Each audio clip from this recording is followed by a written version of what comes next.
بسم الله الرحمن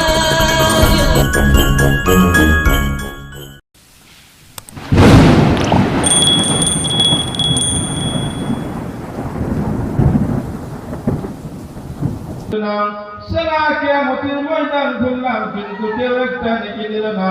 সেই জন্য আমি নিরাশ আর হতাশ হয়ে ফিরে যাচ্ছি। আল্লাহ পাকের এই বান্দা তখন বলবে, ভাই দাঁড়াও দাঁড়াও, তুমি হতাশ আর নিরাশ হয়ে যাও না। আমার নামায় আমলে তো আর কোনো নেকি নাই। আমার নামায় আমলে তো গুনার গুনাহ একটা মাত্র নেকি রয়েছে। আমার এই একটা নেকি নিয়ে তো আমি জান্নাতে যেতে পারবো না। তাহলে যদি একটা নেকি নিয়ে তুমি জান্নাতে যেতে পারো, তাহলে আমার একটা নেকি তোমাকে দিয়ে দিলাম, যাও যাও তুমি জান্নাতে চলে যাও। আল্লাহ পাকের এই বান্দা একটা নেকি নিয়ে আল্লাহ পাকের দরবারে গিয়ে হাজির হয়ে যাবে। আল্লাহ পাক, আমি একটা নেকি সংগ্রহ করে নিয়ে এসেছি। আল্লাহ পাক বলবেন, হে আমার বান্দা, এই কিয়ামতের ময়দানে আমার থেকে বড় দয়ালু, আমার থেকে বড় মেহেরবান রহিম আর রহমান কে রয়েছে, যে তোমাকে একটা নেকি দিয়ে সাহায্য করলো। আল্লাহ পাকের বান্দা বলবে, আপনার আর একজন বান্দা যার নামাজ আমলে মাত্র একটাই নেকি ছিল, তিনি আমাকে নেকিটা দিয়েছেন। আল্লাহ পাক বলবেন, যাও যাও আমার ওই বান্দাকে ডেকে নিয়ে এসো। আল্লাহ পাক তখন ওই বান্দাকে ডেকে আনতে বলবেন। দুইজন বান্দাকে আল্লাহ পাক ক্ষমা করে দিয়ে দুইজন কি আল্লাহ পাক জান্নাতের ভিতরে প্রবেশ করিয়ে দেবেন। বলুন সুবহানাল্লাহ। বলার উদ্দেশ্য হলো এটাই যে আজকে আমরা নেকির জন্য, আজকে আমরা এই মিলাদ মাহফিলে এসে বসেছি, সুবহানাল্লাহ বলছি, আলহামদুলিল্লাহ বলছি। আজকে আমাদের আমলনামায় নেকি লেখা হচ্ছে। মনের ভিতরে বড় প্রশ্ন, যে নেকি নিয়ে কিছুই হয় না দুনিয়াতে। মুদিখানার দোকানে গেলেও কেউ আমার মাল দেবে না। এই নেকি নিয়ে যেখানে যাই না কেন আমার কোনো ফায়দা হবে না। কিন্তু একদিন যখন আমরা এই চোখ দুটো বুঝিয়ে দেব, আমরা ইন্তেকাল করব, আমরা মারা যাব, সেই দিন আমরা বুঝতে পারবো যে এই নেকিগুলো আমাদের কত কাজে আসবে। আজকে আমরা এখানে বসেছি বিশ্ব নবীর স্মরণে। বিশ্ব নবী আমার দুনিয়া থেকে বিদায় নিলেন। বিশ্ব নবী যে আদর্শ রেখে গেছেন, বিশ্ব নবী যে চরিত্রগুলো রেখে গেছেন, যে আখলাক, যে সুন্নাতগুলো রেখে গেছেন, সেইগুলো যদি আমরা আজকে মেনে নিয়ে চলতে পারি, আমাদের আমলনামায় নেকি আর নেকি লেখা হবে। আমাদের আমলনামায় নেকি লেখা হবে, আর সেই নেকির বিনিময়ে কিয়ামতের ময়দানে আল্লাহ পাক রব্বুল আলামিন আমাদের উপর দয়া করবেন, রহমত করবেন। আর সেই দয়া আর রহমতের বিনিময়ে আমরা আল্লাহ পাকের জান্নাতের ভিতরে প্রবেশ করতে পারবো। যারা হাজির, বিশ্ব নবী সাল্লাল্লাহু আলাইহি ওয়াসাল্লামের স্মরণে আমরা এখানে বসেছি, সেই জন্য সেই বিষয়ে কিছু কথা আলাপ আলোচনা করতে হবে। বিশ্ব নবী সাল্লাল্লাহু আলাইহি ওয়াসাল্লামের উম্মত আমরা সকলেই দাবিদার, কিন্তু বিশ্ব নবীর রেখে যাওয়া আখলাক, রেখে যাওয়া সুন্নাত মেনে চলার মতো মানুষের বড় অভাব। কিয়ামতের ময়দানে বিশ্ব নবী সাল্লাল্লাহু আলাইহি ওয়াসাল্লাম আমাকে আপনাকে নিজের উম্মত বলে চিনে নিয়ে শাফাআত আর সুপারিশ করে আল্লাহ পাকে জান্নাতের ভিতরে প্রবেশ করাবেন। কিন্তু প্রশ্ন হলো একটা, যে আমরা তো গুনাহগার, তাহলে বিশ্ব নবী সাল্লাল্লাহু আলাইহি ওয়াসাল্লাম কি আমাদের শাফাআত আর সুপারিশ করবেন? হ্যাঁ, করবেন। যারা আমরা বিশ্ব নবী রেখে যাওয়া আখলাক, বিশ্ব নবী রেখে যাওয়া সুন্নাত মোতাবেক চলবো, তাদের কি বিশ্ব নবী নিজের উম্মত বলে চিনে জান্নাতের ভিতরে নিয়ে যাবেন সুপারিশ করে। কিয়ামতের ময়দানে আল্লাহ পাক রব্বুল আলামিন হাউজে কাউসার দান করবেন বিশ্ব নবীকে আল্লাহ পাক হাউজে কাউসার দান করবেন। যে কথা আল্লাহ পাক রব্বুল আলামিন কোরআন শরীফে সূরাতুল কাউসারে বলেছেন, ইন্না আ'তাইনাকাল কাউসার, নিশ্চয়ই আমি আপনাকে মানে হাউজে কাউসার দান করেছি। আর এই হাউজে কাউসারের পানি এমন একটি সুমিষ্ট পানি, যে পানি কিয়ামতের ময়দানে যে বান্দা একবার পান করবে তার আর কখনো পিপাসা লাগবে না। কিয়ামতের কঠিন দৃশ্যের কথা আমরা শুনেছি, যে সূর্যটা মাথার কাছে নেমে আসবে, মানুষের পিপাসায় জিভটা বার হয়ে যাবে, গায়ের ঘামে কেউ হাবুডুবু খাবে, কারো নাক পর্যন্ত ডুবে থাকবে, কারো হাঁটু পর্যন্ত ডুবে থাকবে। এইরকম একটা পরিস্থিতিতে সেই হাউজে কাউসারের পানিটা আমাদের জন্য কতটা নিয়ামত আমরা বুঝতে পারছি। সেই দিন বিশ্ব নবী সাল্লাল্লাহু আলাইহি ওয়াসাল্লামের সমস্ত উম্মতেরা সেই হাউজে কাউসারের পানি পান করার জন্য সবাই কাতারে দাঁড়িয়ে যাবে। কাতারে দাঁড়িয়ে যাবে।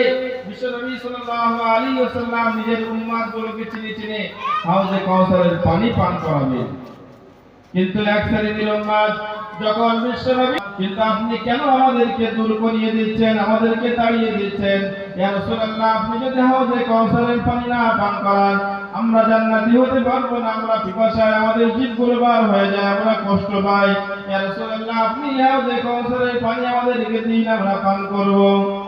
নবীজি তখন বলবেন যে তোমরা তো আমার উম্মত বলে দাবি করছো, কিন্তু যখন আমি দুনিয়া থেকে বিদায় নিয়ে চলে গিয়েছিলাম, দুনিয়া থেকে চলে এসেছিলাম, তোমরা আমার সুন্নাতগুলোকে মেনে চলোনি, তোমরা আমার আদর্শগুলো মেনে চলোনি, আমার সুন্নাতগুলোকে দূরে সরিয়ে দিয়েছো, আমার আখলাক চরিত্রকে দূরে সরিয়ে দিয়ে তোমরা বিদআতগুলোকে গ্রহণ করে তোমরা আমল করেছিলে।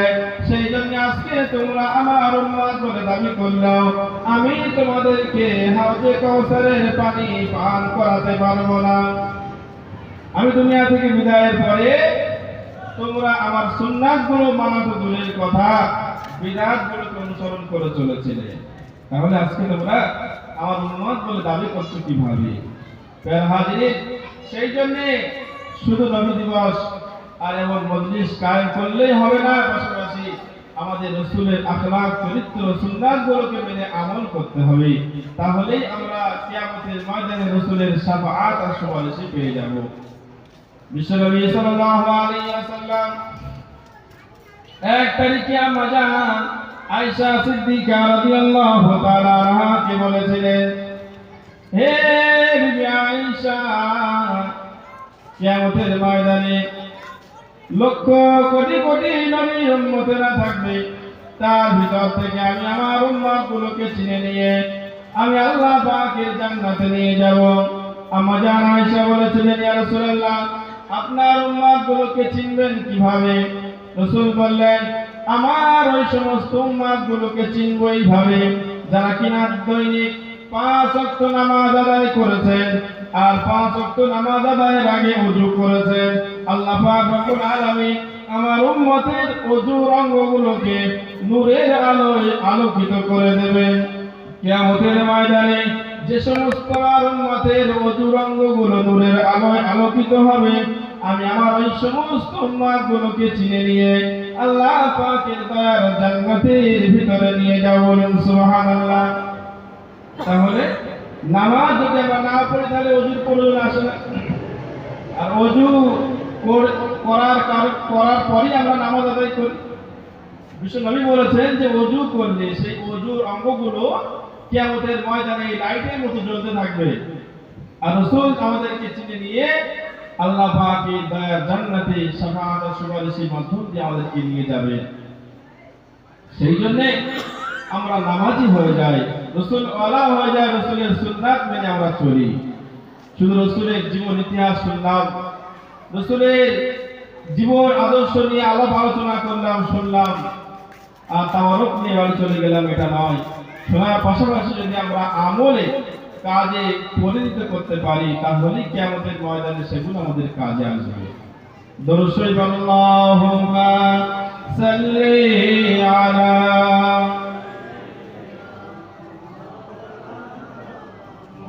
ওয়া আলা আলি সাইয়্যিদিনা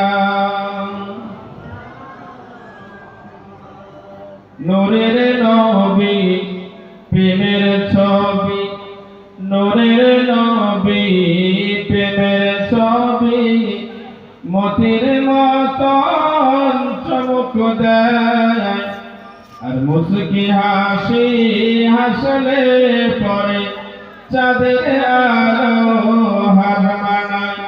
ফেরেশতারা এসে বলে আজকে আমাদের খুশির দিন, ধরার বুকে নেমে এলেন রাহমাতাল লিল আলামিন। আল্লাহুম্মা সাল্লি আলা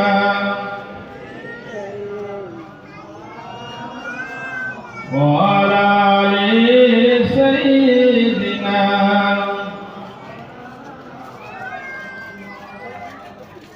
আসুন আমরা বিশ্ব নবী সাল্লাল্লাহু আলাইহি ওয়াসাল্লামের মান ও মর্যাদা এবং জীবনের কিছু বিশেষ বিশেষ ঘটনাকে নিয়ে আমরা আলাপ আলোচনা করি।